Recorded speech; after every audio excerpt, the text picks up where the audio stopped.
Tanagala kabiri. Charity. Bichi byotya? Bingi nnyo.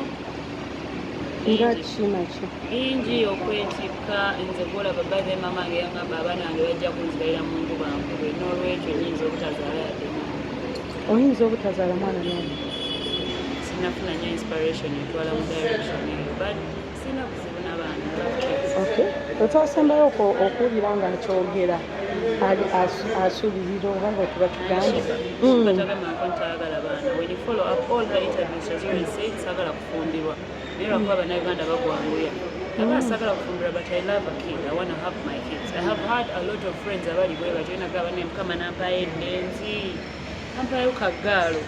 Naye nga towuliddemu because nga Sheebah bwe yabagamba most people don't want to be pew-pew. Yeah. Baagala kubeera mu order z'abasajja naye nga baagala obwana bwabwe. So gwe n'abaana toyagala? Sinaba kutuuka, sinayagala. Sinafuna nsonga eyo. Tasagala kugamba mbu I hate them. I don't have a problem with kids, but I am not yet ready for my own. Osuubira ddi okubeera ready for your own? Jennifer Lopez yazaalira ku Emeka. Sinaba kufuna your mind, so I cannot even tell the date. Okay, mbadde nti ngenda kubuuza nawe nkubuuza ekyo nti omwana ewaka kuyita Kapa oba? Muto wange ampita linnya ly'ewaka of course. Yeah, she goes with my name or Kathy. May I have names? Yeah, I have Mama complaininga ku bintu ebyo byokola oba taata ne bye weeyita olaba oba tofaayo gw'oluyimba? nandyagadde ofaayo naye they know that pays for my bills. Sheegera ate kirungi nnyo noonenya omuntu omuyambako because bona gye nongamba Kapa byokolamu negamba amukitundu reti nontunuulira kati weyagala nkuddemu exactly. So sometimes there's nothing wrong with what I do. There's nothing wrong with it. Nze Kapa, what's wrong with Kapa? Okay. Nga chameleon yete mmunenya kuba chameleon because that's also an animal. Okay. So it's just a name. Just it's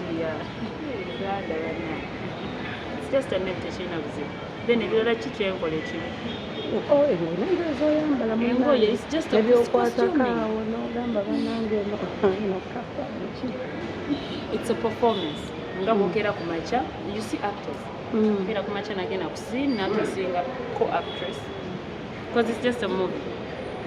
Simanyi oba basigadde bameka because beegattako nga yebatunuulira beetoolako maybe. Yeah.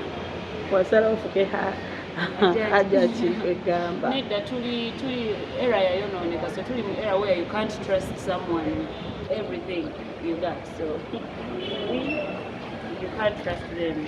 Sagala kabira ku social media so aba akankyawanga bba nanzira eno bba. Anti twabiraba omukyala Hajji yavaayo. Yete yali nayo omulalu just. I don't even know who that person was. So. Okay, katumenye tukulabye leero kwa kubinsoma abadde ekibeera. Njagala kusoma bintu bipya. Sagala kola ndongo paka kufa. There's a certain age because olaba endongo yaffe most times ereeta what we call the daily income, survival income. Nezo savinga oko n'okola bino n'okulayo akataka n'okulayo kano. Kati njagala kuziri ssente ezaddala okitegeera ate Uganda yaffe ekimanyi. First of all abaagera olwanira copyright simanyi kigenda mu maaso n'ekyapa kyagaana. So oba osobola okukirengera nti nogyolaga kigenda kubabula. Kyekirabika nga kyagaana mama. Kiraba progress ku progress tebampira yadde kale n'okumpa yadde ttaano mbunire.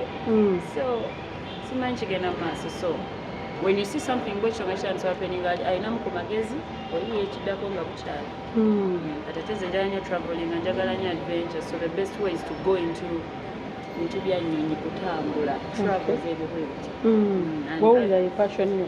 Mbyagala nnyo. When you love to travel, what's the best way to do? Nayagala nnyo okuyimba nga the best way is nze kuyingira industry. Ate nze njagala nnyo okukola omulimu nga gunsanyusa.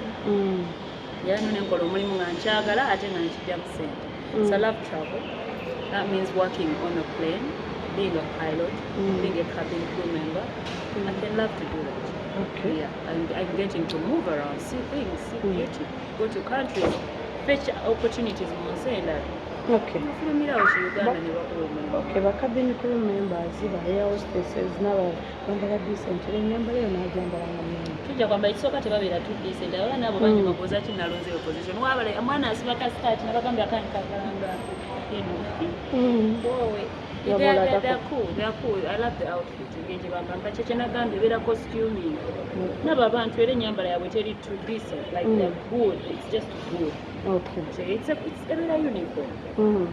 It's just fashion. It doesn't describe someone. Okay. Kakati mukwano gwo oba muyite yali manager kama Ivan wala basajja ozaaliwe nabekakaawo.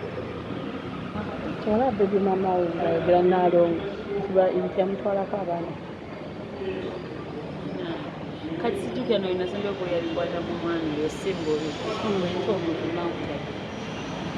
I've not even heard about it, but nga kibi. Yamumma access eri abaana be. Ani yamma omwami omukyala? Omwami ye yamma omukyala Naalongo. Byabagala nezitera biteekamu nnyo kyange because ogenda obbawa advice wane ekyo bagambira benkoko eyo. So I think they can sort that out. Sina kyo mmanyiiko sinaba nabiwulira nako, but I think they'll sort it out. They've been together a long time, they cannot fail each other. Okay. Kama omugamba ki? Simalyoka samwagaliza buli yagezaako, at least the fact that yawoteekayo obudde tutandike tuliko kye tugezaako. I appreciate that.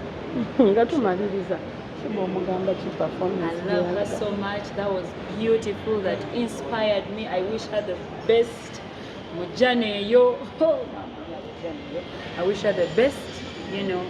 Yeah, bisimalyoka. Jana yo jita. Yo. Ideal manu yagala.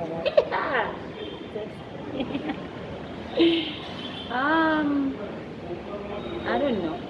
Kayola ebintu byetegesikira nakulowoozaako. Ebyo.